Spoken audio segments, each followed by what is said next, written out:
तो मेरे भाई मेरे हिसाब से एब्सोल्युटली एक ब्यूटीफुल चैप्टर था। ये चैप्टर को मैं पहली बार देने जा रहा हूँ 10 आउट ऑफ 10, क्योंकि ये पूरे पूरे आर्क में मैंने 10 आउट ऑफ 10 किसी भी चैप्टर को नहीं दिया है, but this was it man, this was fucking 10 out of 10 chapter. ये चैप्टर ने जिस तरीके से मेरे को महसूस करवाया है, जो हाइप लेवल था इस चैप्टर का, वो एब्सोल्युटली अनमैच्ड रहेगा मेरे लिए। हमको पता है किस तरीके से गोल्डी रॉजर ने अपने स्पीच के जरिए से पूरे ग्रेट पायरेट एरा को किक स्टार्ट कर दिया था एक तरीके से। वो हमको पता है कि कितना मॉन्यूमेंटल था, कितना इंस्पिरेशनल था पूरे पायरेट्स के लिए, किस तरीके से वो इंस्पायर किया एक पूरे जनरेशन को। ये चैप्टर में हम लोग सोच रहे थे कि क्या गोल्डी रॉजर ने बेसिकली जानबूझ के इस पूरे ग्रेट पायरेट एरा को स्टार्ट किया है। ऐसा लग तो रहा है कि उसने जानबूझ के एक ग्रेट पायरेट एरा को स्टार्ट किया है, क्योंकि वो चाहता है कि जो उसने अनफिनिश्ड बिजनेस रखा था, उसके कई सारे रीजंस की वजह से वो कोई फिनिश करे। उसको पता है कि वर्ल्ड सेंचुरी में क्या हुआ था, वो सब सारी चीजें। पर गोल्डी रॉजर के बाद हमको पता है कि हमारे ग्रेट वाइट बियर्ड एडवर्ड न्यूगेट्स ने वो फिर से वो परंपरा आगे बढ़ाया, जहां पर मरीन फोर्ड के अंत में वो डिक्लेयर करता है कि वन पीस एग्जिस्ट करता है। वो बोलता है कि वन पीस डज एग्जिस्ट, ऐसा कुछ बोलता है वो बहुत ही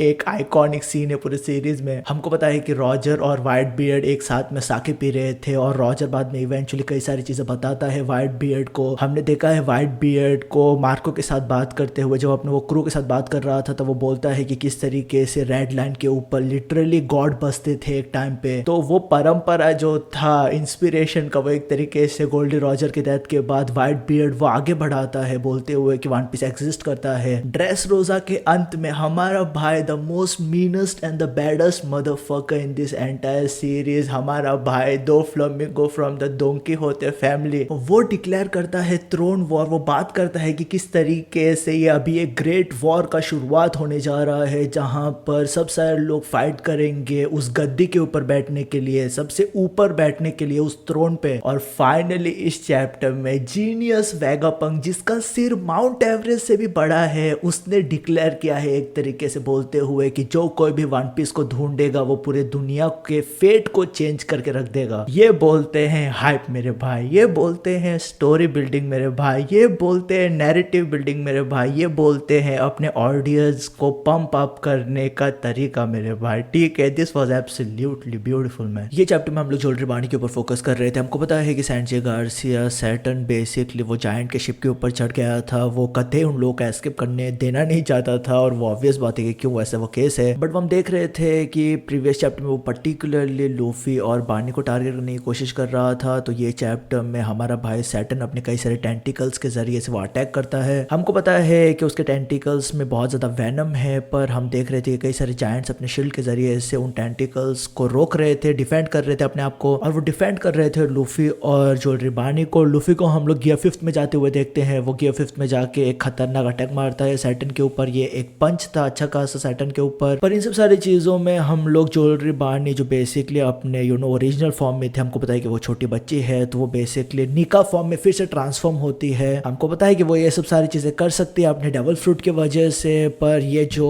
पूरा सीन जिस तरीके से प्ले आउट किया है जोल्ड्री बानी और सैटर्न के बीच में, वो भी बहुत ही अच्छा था, क्योंकि इस पे मतलब बहुत ज्यादा हिस्ट्री है। यहाँ पर कई सारे बैड ब्लड है। यहाँ पर हमको पता है कि क्या क्या हुआ था जोल्ड्री बानी के साथ, बार्टोलोमे कोमा के साथ। हमको पता है सैटर्न का बेसिकली जो रवैया है, जिस तरीके उसका बिहेवियर है जोल्ड्री बानी की तरफ, कई सारे लोगों की तरफ। वो सेलेस्टियल ड्रैगन है, तो उसका नेचुरल टेंडेंसी है नीचा दिखाना दूसरे लोगों से। पर हमको हिस्ट्री पता है सैंचे गार्सिया का कोमा के साथ किस तरीके से उसने अब्यूज किया था कोमा को, किस तरीके से सैटर्न ने एक्सपेरिमेंट किया था जोल्ड्री बानी के माँ के ऊपर, गिनी के ऊपर, किस तरीके से सैटर्न ने एक्सपेरिमेंट किया था वो हमको पता है। तो वो जो पूरा सीन था जो बेसिकली लीड कर रहा था जोल्ड्री बानी और लूफी के कॉम्बिनेशन अटैक की तरफ, जहां पर जोल्ड्री बानी और लूफी दोनों लोग कॉम्बिनेशन अटैक मारते हैं, एक काइंड ऑफ गातलिंग वर्जन मारते हैं उन लोग सैटर्न के ऊपर। तो उस पूरे सीन को बहुत ही अच्छी तरीके से उन लोगों ने बिल्ड किया है। हमको उस पूरे सीन में प्लाथरा ऑफ इमोशंस दिखाई दे रहा था कई सारे कैरेक्टर्स के ऊपर, और जो वो पूरा पंच का नाम भी था वो बहुत ही अच्छा था। वो पंच का नाम है लिबरेटिंग निका पंच, जो बहुत ज्यादा सूट करता है इस पूरे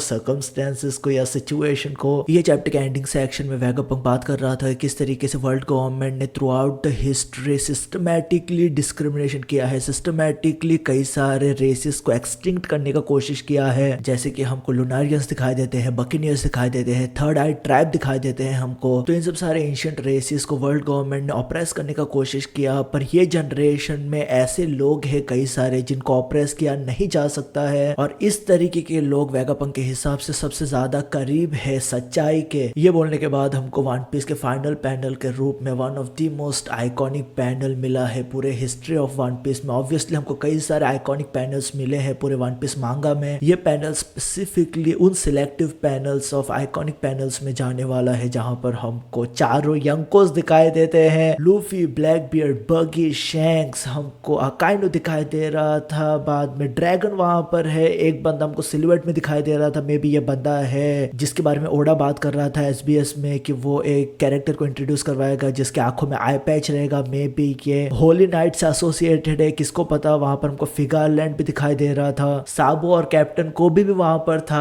ईमू भी वहां पर था। तो सब सारे जो स्टेक होल्डर्स हैं इस फाइनल पूरे सेगमेंट में, इस पूरे वन पीस की तरफ जिसका नजर है, वो बेसिकली फाइनल स्टेक होल्डर्स हमको दिखाई दे रहे थे। मेरे भाई ये चैप्टर में हम लोग अंततः सैंजी गार्सिया को जायंट के शिप से नीचे गिरते हुए देखते हैं। हमको पता है कि जो एंशिएंट जायंट रोबोट है वो ऑप्टिमस प्राइम या ट्रांसफॉर्मर की तरह कुछ ना कुछ तो करने जा रहा है। उसके सामने रेस्ट ऑफ द एल्डर्स है जिसको वो फेस कर रहा है। थाउजेंड सनी अभी तक हवे में है, उसने ठीक तरीके से लैंडिंग नहीं किया है। मैं देख रहा था कि जोरो अपने सोर्ड के पोजीशन में आ रहा था, मुझको पता नहीं है क्या वो कुछ अटैक करेगा, मे बी वो समुद्र के ऊपर अटैक करे जिसके जरिए से थाउजेंड सनी सेफली लैंड कर पाए ओशन में। ऐसा कुछ हो सकता है, मुझको पता नहीं है, पर मैंने डेफिनेटली जोरो को अपने सोर्ड पोजीशन में जाते हुए देखा है। वेगापंक का ब्रॉडकास्ट मुझे लगता है कि अब खत्म हो गया है, मुझे नहीं लगता है कि और कुछ वो बोलने वाला है। मैं उम्मीद करता हूँ कि और वो कुछ ना बोले क्योंकि ये बेस्ट चीज था, ये बेस्ट लास्ट लाइन था, ठीक है। और क्वाइट इंटरेस्टिंगली जब वो रॉजर के बारे में बात कर रहा था वेगापंक, तो रॉजर का पूरा नाम नहीं लिया गया था, वो मेरे को काइंड ऑफ वियर्ड लगा, पर ठीक है मैं ज्यादा कुछ वहां पर एंटिक्स पे जाऊंगा नहीं। पर हाँ, हम लोग एक चीज यहाँ पर डेफिनेटली बोल सकते हैं, वो ये है कि मैक्स यहाँ पर इस पूरे आर्क में 3 या 4 चैप्टर है और ये आर्क कंक्लूड हो रहा है, क्योंकि हमको क्लियरली दिखाई दे रहा है कि स्ट्राइड पायरेट अभी सक्सेसफुली एस्केप कर पा रहे हैं या उन लोग बहुत करीब है एस्केप करने के। तो और क्या होता है इस पूरे आर्क के 2-3 चैप्टर में, वो देखने लायक रहेगा कि और क्या करना चाहता है ओडा यहाँ पर। मेरे को इस चैप्टर में, मैं डेफिनेटली यहाँ पर मेंशन करना चाहता हूँ कि मेरे को इस चैप्टर में बहुत टाइम के बाद किजारू दिखाई दिया, और वो बोलने लायक बात है कि किजारू को काइंड ऑफ यहाँ पर नर्फ किया गया है, ठीक है। वो हमको एक्सेप्ट करना चाहिए मेरे भाई यहाँ पर, क्योंकि अगर किजारू को नर्फ नहीं किया जाता, अगर वो अपने अवेकनिंग में जाता, अगर उसके पास अवेकनिंग है, तो मुझे लगता है कि